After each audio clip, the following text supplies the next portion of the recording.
Back on Sports Pit Betting Insight today, big game breakdown continues. Live odds, sportsbookreview.com. Late game Saturday afternoon. Colts and the Raiders from Oakland. Raiders 3.5, 53 the total. How about the Colts offense last week? May have played the best game of the season based on venue and opponent. On 92 and 91-yard drives for a touchdown on back-to-back possessions.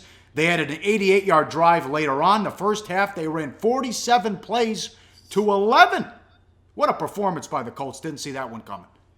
Yeah, well, I mean, all the talk is Andrew Luck. The key was A, the play of the offensive line, and B, the fact they ran the football first. Here's a quote from Robert Turbin running the football. It opens up those big plays. Now you have the safeties looking in the backfield trying to stop the run. We have some speedy receivers, and it's going to open it up for them. It makes it easier on Andrew and the offensive line when it comes to pass protection. Now that defense isn't just bowing back and just attacking. They have to stop and think. They might run this thing. And when Indy runs the football, well, Oakland's defense has been vulnerable in a number of different areas, but they've been decent stopping the run. Not spectacular, but that Colts offensive line, which has been a sieve all year, it's not a sieve right now. And the quotes leading up to the game at Minnesota were very positive. You look at Andrew Luck, his uniform was clean last week, and has been clean the last couple of weeks. The first 8 weeks of the season, they gave up, 31 sacks. They've only given up 9 since. None last week. So that's a positive sign for that Indy offense, an offense that still has a lot of potency, Paulie. And the Raiders, the offensive line with the Pro Bowlers, excellent job all season. They've been running the ball well. Murray was great last week against the Chargers. I'm concerned about the passing attack because it's really fallen off since Carr got hurt. He's going every play out of the shotgun. Cooper only had 1 catch last week. We talked about the red zone issues on Monday's show, but this has got to stop. They have outscored their opponents 42-0 in the final 3 minutes of play. Unbelievable. Well, why's that got to stop? That can't continue. That can't continue. Well, what it's saying, when you're outscoring your opponents 42-0 over the last 3 minutes of regulation, okay, that's saying 2 things. 1, the offense is legit. They can make plays during crunch time. They can win games during crunch time. It also saying that the D, maybe for the first time, they're getting stops when it matters most. Statistically, it's a mediocre defense. When you watch them, you see holes and vulnerabilities.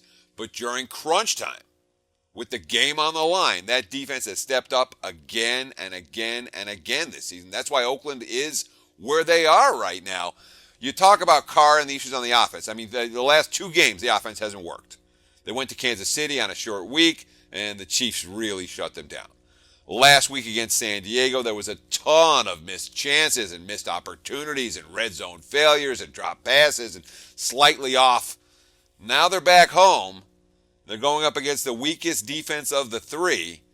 You look at Indy's defensive numbers on the road. Indy's been winning games on the road. Their defensive numbers against the good offenses haven't been pretty by any stretch of the imagination. No surprise here if this game turns into something of a shootout. I don't like the spot at all for the Raiders. They finally get in the playoffs for the first time since 2002. Everyone's kissing their ass, and now they're back in control of the 2 seed and the division. Well, I don't like it. Sure, and plus, Oakland's got all the Pro Bowls. The teams that don't get the Pro Bowl, the teams that get snubbed, those are the guys that are hungry this week. The Saints, after everyone gets snubbed, and Drew Brees gets passed over in favor of some rookie from Dallas that everyone's talking about. So Oakland, they lead the AFC in Pro Bowl berths. They get the left tackle, Donald Penn. They get the left guard, Kelechi Osemele. And they got the center, Rodney Hudson, all selected for the AFC. Yeah, I'm with you. I'm not in love with the spot for Oakland, too. This is not one of the games I'll be laying points with this week. Hey, guys, for the full video, go to sbrpicks.com. Research before you bet. Be sure to check out SBR Picks for the best game predictions, breakdowns, and much, much more.